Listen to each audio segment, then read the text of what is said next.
कहानी की शुरुआत एक नौजवान आदमी से होती है जो ड्यूटी के दौरान काम करने की बजाय आराम से समय काट रहा था। लेकिन तभी उसके सिस्टम पर एक अजीब और रहस्यमयी सिग्नल आया। ये देखकर उसने तुरंत अपने बॉस को फोन लगाया। शुरुआत में बॉस काफी गुस्से में था, लेकिन जैसे ही उसने वह सिग्नल सुना तभी उसकी सारी नींद उड़ गई, क्योंकि वह कोई आम सिग्नल नहीं था बल्कि स्पेस से आ रहा एक एलियन सिग्नल था। पहली नजर में ऐसा लगा जैसे इंसानों ने आखिरकार एलियंस का पता लगा लिया है। लेकिन जब सिग्नल की दूरी मापी गई तब सभी के होश उड़ गए, क्योंकि वह करीब 3,70,000 किलोमीटर दूर चांद के आसपास से आ रहा था। शुरुआत में किसी को इस पर विश्वास नहीं हुआ, लेकिन जल्द ही साफ हो गया कि एलियंस वाकई धरती की तरफ बढ़ रहे हैं। हालात इतने गंभीर थे कि टीम के लोग नाश्ता छोड़कर तुरंत रक्षा मंत्रालय को खबर देने पहुंच गए। लेकिन वहां जो जानकारी मिली उसने सबको और ज्यादा डरा दिया। जांच में पता चला कि उस एलियन स्पेसशिप की चौड़ाई 500 किलोमीटर से भी ज्यादा थी। इतना विशाल यान मानव इतिहास में पहले कभी नहीं देखा गया था। जल्द ही यह जानकारी सबसे ऊपरी अधिकारियों तक पहुंचा दी गई। जब तक राष्ट्रपति को इसकी जानकारी मिली तब तक वह विशाल यान अलग अलग हिस्सों में बंटना शुरू हो चुका था। उसके अंदर से कई छोटे छोटे यान बाहर निकल रहे थे, लेकिन कोई नहीं जानता था कि उनका असली मकसद क्या है। बस इतना पता था कि वे अगले 25 मिनट में पृथ्वी के वायुमंडल में पहुंचने वाले थे। राष्ट्रपति ने भी पहले कभी ऐसी स्थिति का सामना नहीं किया था, इसीलिए उन्होंने तुरंत प्रेस कॉन्फ्रेंस बुलाने का फैसला किया। लेकिन तब तक दुनिया के अलग अलग हिस्सों में मौसम बदलने लगा था। जहाँ जहाँ ये उड़न तश्तरियां पहुंची वहाँ वहाँ पूरा आसमान पीला पड़ने लगा। कुछ ही देर में दुनिया भर के न्यूज चैनल इस घटना की लाइव कवरेज करने लगे, क्योंकि इंसानी इतिहास में ऐसा नजारा पहले कभी नहीं देखा गया था। उधर सेना किसी भी तरह एलियंस के असली इरादों का पता लगाना चाहती थी, इसीलिए उन्होंने बातचीत के लिए एक शांति विमान उनकी तरफ भेजा। शुरुआत में सब कुछ नॉर्मल लग रहा था, लेकिन जैसे ही विमान उनके करीब पहुंचा तभी अचानक तेज आग की लपटों ने उसे अपनी चपेट में ले लिया और विमान पल भर में जलकर राख हो गया। जब यह खबर आग की तरह पूरी दुनिया में फैल गई तब लोगों को शांत करने के लिए अधिकारियों को सामने आना पड़ा। उन्होंने वही बेकार की बातें दोहराई, शांत रहें, घबराएं नहीं और बेवजह बाहर न निकलें। लेकिन हालात अब कंट्रोल से बाहर थे, क्योंकि वे रहस्यमयी उड़न तश्तरियां घनी आबादी वाले इलाकों जैसे न्यूयॉर्क के सिटी सेंटर की तरफ बढ़ रही थी। सबसे डरावनी बात यह थी कि हर स्पेसशिप के ठीक नीचे कई बड़े बड़े शहर मौजूद थे। हालांकि कोई नहीं जानता था कि एलियंस आखिर करना क्या चाहते हैं, लेकिन डेविड नाम के एक टीवी इंजीनियर ने पहले ही उनके असली इरादे का अंदाजा लगा लिया था। जब एलियन यान पहली बार दिखाई दिए थे तभी उसने टीवी सिग्नल में कुछ छिपे हुए पैटर्न नोटिस कर लिए थे। उसे पता चल गया था कि बार बार आने वाले ये सिग्नल धीरे धीरे कम होते जा रहे थे, जिसका मतलब था कि यह कोई नॉर्मल सिग्नल नहीं बल्कि एक काउंटडाउन सिग्नल थे। डेविड ने अंदाजा लगाया कि एलियंस किसी बड़े ऑपरेशन की तैयारी कर रहे हैं। उसके हिसाब से इस काउंटडाउन के खत्म होने में सिर्फ 6 घंटे बचे थे। उसके बाद कुछ ऐसा होने वाला था जो पूरी दुनिया को हिलाकर रख देगा। हालांकि डेविड ने सही बात पकड़ ली थी, लेकिन उसकी बात पर किसी को यकीन नहीं हो रहा था। उसे समझ आ गया कि अब उसे किसी बड़े अधिकारी तक यह जानकारी पहुंचानी होगी। किस्मत से उसकी एक्स वाइफ कोनी व्हाइट हाउस में काम करती थी, इसलिए डेविड ने तुरंत उसे कॉल किया। लेकिन जैसे ही उसने बात शुरू की तब कॉनी को लगा कि वह एक बार फिर कोई बेकार थ्योरी लेकर आया है, इसलिए उसने उसकी पूरी बात सुने बिना ही फोन काट दिया। ये देखकर डेविड गुस्से से भड़क उठा, लेकिन उसके पास समय बर्बाद करने का वक्त नहीं था, इसलिए वह तुरंत अपने पिता को साथ लेकर व्हाइट हाउस की तरफ निकल पड़ा। उसके पिता की पहचान की वजह से उन्हें अंदर आने की परमिशन मिल गई। इसके बाद कॉनी ने डेविड के लिए राष्ट्रपति से मिलने का इंतजाम भी कर दिया। उसे सिर्फ 2 मिनट का समय मिला था, लेकिन उन्हीं 2 मिनटों में डेविड ने पूरी बात समझा दी। उसके मुताबिक एलियन इंसानों के कम्युनिकेशन सैटेलाइट का इस्तेमाल करके अपने सभी छोटे यूएफओ को लगातार कमांड भेज रहे थे। वह लंबे समय से उन्हीं एलियन सिग्नलों का डेटा एनालाइज कर रहा था, और जो नतीजा उसके सामने आया उसने उसके होश उड़ा दिए। उसे पूरा भरोसा था कि अगले 28 मिनट में एलियंस कोई बड़ा कदम उठाने वाले हैं। दूसरी ओर सेना की कम्युनिकेशन टीम हेलीकॉप्टरों के साथ स्पेसशिप के पास पहुंच चुकी थी। उन्होंने एक विशाल लाइट जलाकर उनसे संपर्क करने की कोशिश की। तभी अचानक उस विशाल स्पेसशिप का एक हिस्सा धीरे धीरे खुलने लगा। कमांड रूम में बैठे सभी लोगों को लगा कि शायद एलियंस उनसे बातचीत करना चाहते हैं, लेकिन अगले ही पल स्पेसशिप से एक भयानक लेजर बीम निकली और दोनों हेलीकॉप्टरों को पल भर में हवा में ही उड़ा दिया।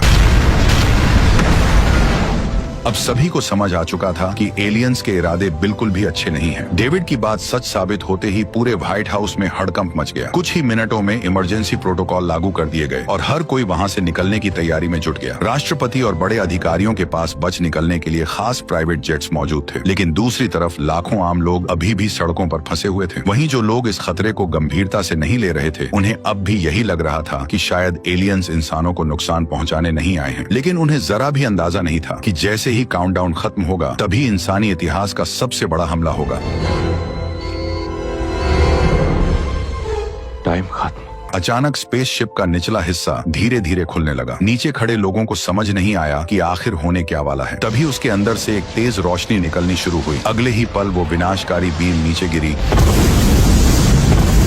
और एक ही झटके में पूरी बिल्डिंग को तबाह कर दिया। चारों तरफ भगदड़ मच गई। हर कोई अपनी जान बचाने के लिए भागने लगा, लेकिन इस तबाही ने किसी को संभलने का मौका तक नहीं दिया। देखते ही देखते एक के बाद एक बड़े शहरों के ऊपर बीम गिरने लगी और विशाल इमारतें पल भर में विस्फोट के साथ ढहती चली गईं। जो लोग भागने की कोशिश कर रहे थे वे हेलीकॉप्टरों समेत धमाकों की चपेट में आ गए। कुछ ही मिनटों में पूरा शहर आग के समंदर में बदल गया। उस हमले की ताकत किसी परमाणु विस्फोट से भी कई गुना ज्यादा थी। सुबह होते होते पूरा शहर तबाह हो चुका था। चारों तरफ सिर्फ मलबा था और इंसानों का कोई नामो निशान नहीं बचा था। अब यह साफ हो चुका था कि एलियंस शांति की बात करने नहीं आए थे। इसीलिए राष्ट्रपति ने बिना देर किए जवाबी हमले का आदेश दे दिया। कुछ ही देर में सैकड़ों अमेरिकी लड़ाकू विमान आसमान में पहुंच गए। पायलटों ने बिना वक्त गवाए स्पेसशिप्स पर मिसाइल लॉक कर ली और कमांडर का ऑर्डर मिलते ही उन्हें एक एक करके दाग दिया। कंट्रोल रूम में बैठे सभी लोग सांसें रोककर स्क्रीन पर नजरें जमाए हुए थे। उन्हें पूरा यकीन था कि यह हमला एलियंस को बता देगा कि इंसान इतनी आसानी से हार मानने वाले नहीं है। लेकिन जैसे ही मिसाइलें स्पेसशिप से टकराने वाली थीं, तभी अचानक उसके चारों ओर एक रहस्यमयी कवच एक्टिवेट हो गया और सभी मिसाइलें उससे टकराकर पूरी तरह बेअसर हो गईं। यह देखकर सभी लोगों के पैरों तले जमीन खिसक गई। उन्हें जरा भी अंदाजा नहीं था कि स्पेसशिप के चारों तरफ एक इनविजिबल शील्ड लगी हुई है, जो इतनी मजबूत थी कि इंसानों की सबसे एडवांस मिसाइलें भी उसका कुछ नहीं बिगाड़ सकी। हालात बिगड़ते देख कमांडर ने तुरंत सभी पायलटों को ऑर्डर दिया कि वे अपने विमान ऊपर ले जाएं ताकि किसी तरह की अनहोनी से बचा जा सके। लेकिन ठीक उसी पल विशाल स्पेसशिप के अंदर से हजारों छोटे यूएफओ बाहर निकल आए। उन्होंने इतनी तेज रफ्तार से हमला किया कि कई लड़ाकू विमान उनसे टकराते ही हवा में ही तबाह हो गए। जब अमेरिकी पायलटों ने उन छोटे यूएफओ पर हमला करने की कोशिश की, तब उन्हें पता चला कि उनके चारों तरफ भी वही पावरफुल शील्ड लगी हुई है, जिसे इंसानों का कोई भी हथियार भेद नहीं पा रहा था। नतीजा यह हुआ कि लड़ाई पूरी तरह एक तरफा हो गई और देखते ही देखते कई लड़ाकू विमान एक झटके में तबाह हो गए। हालांकि पीछे हटने का आदेश मिल चुका था, लेकिन सुरक्षित निकल पाना अब भी बेहद मुश्किल था, क्योंकि एलियन यूएफओ लगातार उन पर हमला कर रहे थे। ऐसे में जब विल और उसका साथी किसी तरह उन्हें चकमा देकर निकलने की कोशिश करने लगे, तभी दो एलियन यान उनके पीछे लग गए। हालांकि विल और उसका साथी विमान उड़ाने में धुरंधर थे, लेकिन एलियन यूएफओ से बचना उनके लिए भी मुश्किल साबित हो रहा था। लॉकिंग सिस्टम से बचने के लिए उन्हें जेट्स को जमीन के बेहद करीब उड़ाना पड़ा, लेकिन लगातार जोखिम भरे मोड़ों और तेज उड़ान के कारण विल का साथी दबाव झेल नहीं पाया और आखिरकार वो भी एलियंस का शिकार बन गया।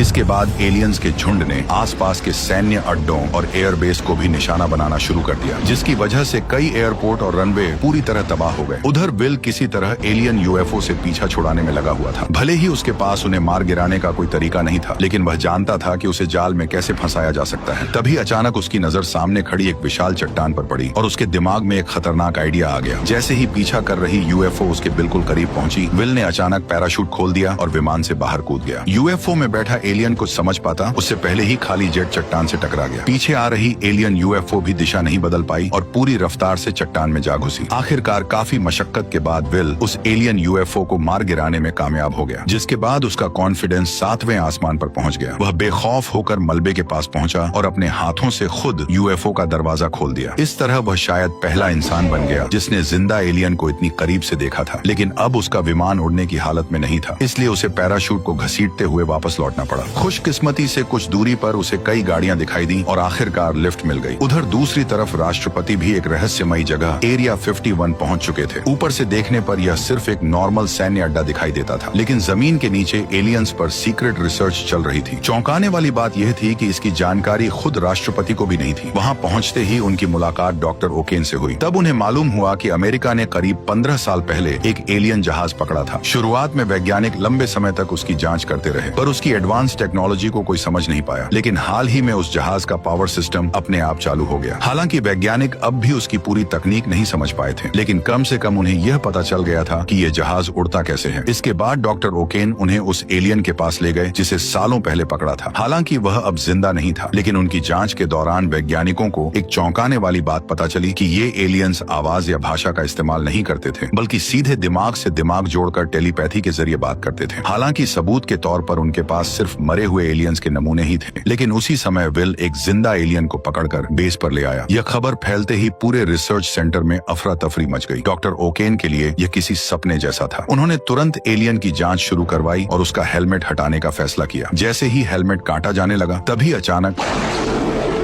हेलमेट के खुलते ही पता चला कि बाहर दिखने वाला हिस्सा असल में एक बेहद मजबूत सूट था। यह देखकर किसी को समझ नहीं आया कि विल ने आखिर एक मुक्के में इसे कैसे बेहोश किया होगा। लेकिन उसी दौरान किसी ने ध्यान नहीं दिया कि एलियन होश में आ चुका था। जैसे ही डॉक्टर ने उसका असली चेहरा देखा, तभी अचानक डॉक्टर ओकेन उसके कंट्रोल में आ गए।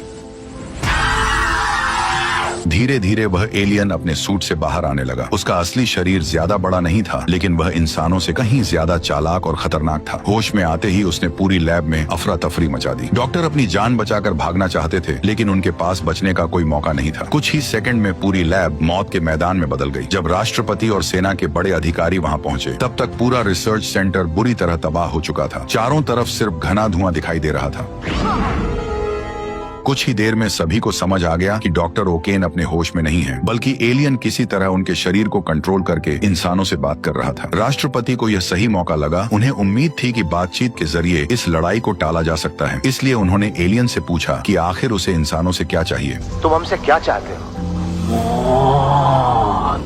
इतना कहते ही उसने राष्ट्रपति के दिमाग पर कब्जा करना शुरू कर दिया। यह देखकर वहां मौजूद सभी लोग घबरा गए और अगले ही पल गार्ड्स ने बिना देर किए उस पर अंधाधुंध गोलियां बरसा दी। कुछ ही सेकंड में एलियन वहीं ढेर हो गया। जब राष्ट्रपति फिर से होश में आए तो उन्होंने एक बेहद डराने वाली बात बताई। उन्होंने कहा कि उन्हें एलियंस का असली मकसद पता चल चुका है। दरअसल एलियंस की टेलीपैथी दो तरफा काम करती थी। जब वे किसी से जुड़ते थे तो दोनों एक दूसरे की मन की बात पढ़ सकते थे। इसी वजह से राष्ट्रपति को कंट्रोल करते वक्त उन्होंने उसके मन की बात पढ़ ली थी। राष्ट्रपति ने बताया कि ये एलियंस किसी एक ग्रह के निवासी नहीं थे। वे टिड्डियों की तरह एक दुनिया से दूसरी दुनिया तक भटकते रहते थे। जहाँ भी उन्हें कोई विकसित ग्रह मिलता, वे उस ग्रह पर हमला कर देते। फिर उसके संसाधनों का इस्तेमाल तब तक करते जब तक वहाँ कुछ भी बाकी न बच जाए, और इसके बाद वे अगले ग्रह की तरफ बढ़ जाते। अब उनकी नजर पृथ्वी पर थी। यह सुनकर सभी समझ गए कि इंसानों के पास बहुत कम समय बचा है। मजबूर होकर राष्ट्रपति को न्यूक्लियर अटैक की परमिशन देनी पड़ी। फिर भी एक डर सबके मन में बना हुआ था कि अगर न्यूक्लियर हथियार भी उनकी शील्ड के सामने बेअसर निकले तो इंसानों के पास बचने का कोई रास्ता नहीं रहेगा। जल्द ही अमेरिका का सबसे बेहतरीन लड़ाकू विमान एलियन स्पेसशिप के ठीक सामने पहुंच गया। कुछ ही पलों बाद उस पर एक न्यूक्लियर मिसाइल दागी गई। कंट्रोल रूम में बैठे सभी लोग सांसें रोककर स्क्रीन को देख रहे थे। उन्हें उम्मीद थी कि इस बार एलियंस की हार तय है, लेकिन जब विस्फोट हुआ तब जो नजारा सामने आया उसने सबकी उम्मीदें तोड़ दी। इतने विनाशकारी हमले के बावजूद एलियन शील्ड ने पूरे हमले को बेअसर कर दिया। यहाँ तक कि स्पेसशिप पर एक खरोंच तक नहीं आई। अब हालात ऐसे हो चुके थे कि किसी के पास कोई प्लान नहीं बचा था। लगने लगा था कि अब पृथ्वी का अंत करीब है। उधर डेविड की भी सारी रिसर्च नाकाम साबित हो चुकी थी, इसलिए वह शराब पीकर खुद को संभालने की कोशिश कर रहा था। यह देखकर उसके पिता को भी चिंता होने लगी। उन्होंने डेविड को समझाने की कोशिश की और कहा कि अगर कोई रास्ता नहीं मिल रहा तो खुद को इतना परेशान करने का भी कोई फायदा नहीं। ये सुनते ही डेविड के दिमाग में अचानक एक जबरदस्त आइडिया आया। उसने तुरंत सभी लोगों को एक जगह इकट्ठा किया। फिर उसने एक ऑफिसर से कहा कि यूएफओ के ऊपर एक कोक की कैन रखकर गोली चलाए।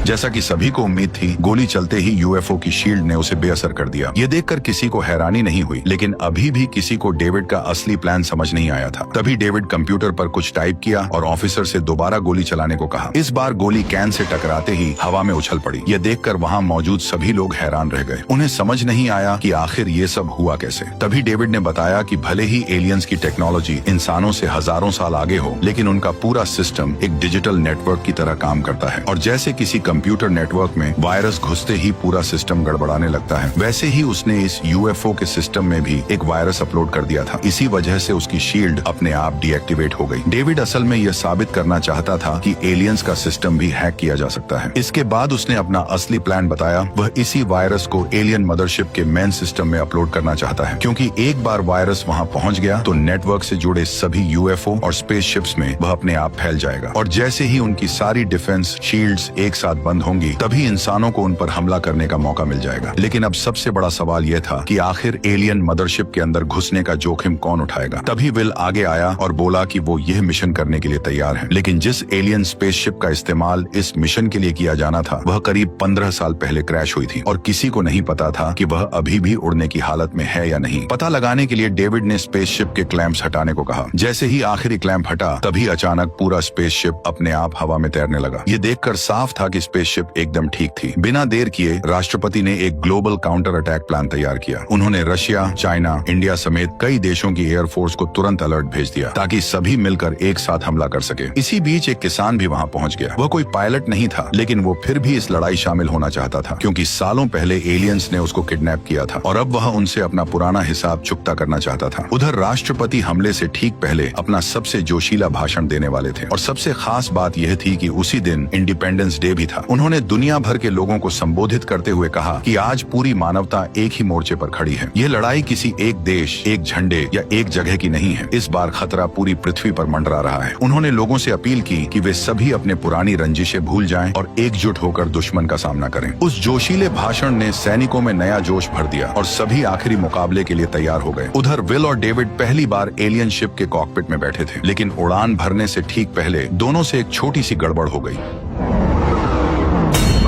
बिल ने कमांड शिप को उल्टा लगाया और बिना देर किए एलियन शिप को तेजी से आसमान की ओर उड़ा ले गया। एलियन शिप उड़ाने में उसे इतना मजा आ रहा था कि वह हवा में तरह तरह के करतब दिखाने लगा, जिससे डेविड की फट के हाथ में आ गई। कुछ ही देर बाद दोनों एलियन मदरशिप के पास पहुंच गए। जैसे जैसे वे उसके करीब आते गए, वैसे वैसे शिप अपने आप ऑटो पायलट मोड में चली गई। इसके बाद वे मदरशिप के अंदर दाखिल हो गए। रास्ते में उन्होंने कई हैरान कर देने वाले नजारे देखे। आखिरकार वे मदरशिप के कंट्रोल एरिया तक पहुंच गए। वहाँ हजारों छोटे एलियन यान एक साथ खड़े हुए थे। पूरा नजारा किसी विशाल स्पेस स्टेशन जैसा लग रहा था। अपनी पहचान छिपाने के लिए डेविड ने बड़ी सावधानी से शिप की विंडो बंद कर दी ताकि वहां मौजूद ऑपरेटर उन्हें नोटिस न कर सकें। फिर सही मौका मिलते ही उसने अपना प्लान शुरू कर दिया। उसने तुरंत अपना कंप्यूटर खोला और चुपचाप वायरस को एलियन मदरशिप के सिस्टम में अपलोड करना शुरू कर दिया। कुछ ही देर में वायरस सिस्टम में पहुंच गया, जिससे अचानक मदरशिप के अंदर गड़बड़ी शुरू हो गई। ये देखकर साफ हो गया कि डेविड का वायरस अपना काम शुरू कर चुका है। उधर जैसे ही यह खबर पृथ्वी तक पहुंची, तभी सेना ने बिना एक पल गवाए अपना जवाबी हमला शुरू कर दिया। दुनिया भर के लड़ाकू विमान एक साथ एलियन यानों पर टूट पड़े। इस बार हालात पहले जैसे नहीं थे क्योंकि वायरस की वजह से एलियंस की शील्ड पूरी तरह बंद हो चुकी थी। तभी राष्ट्रपति, जो कभी एयरफोर्स पायलट रह चुके थे, उन्होंने सबसे पहला हमला किया।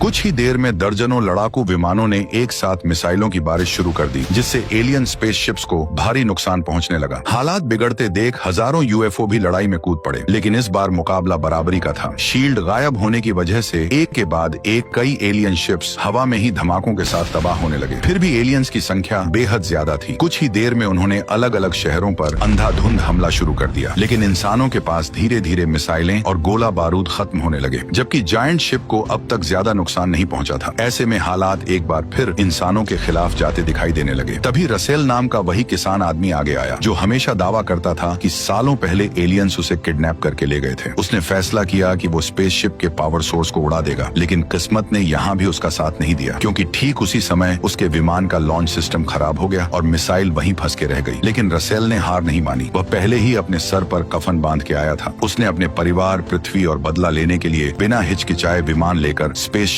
के पावर सोर्स में घुस गया।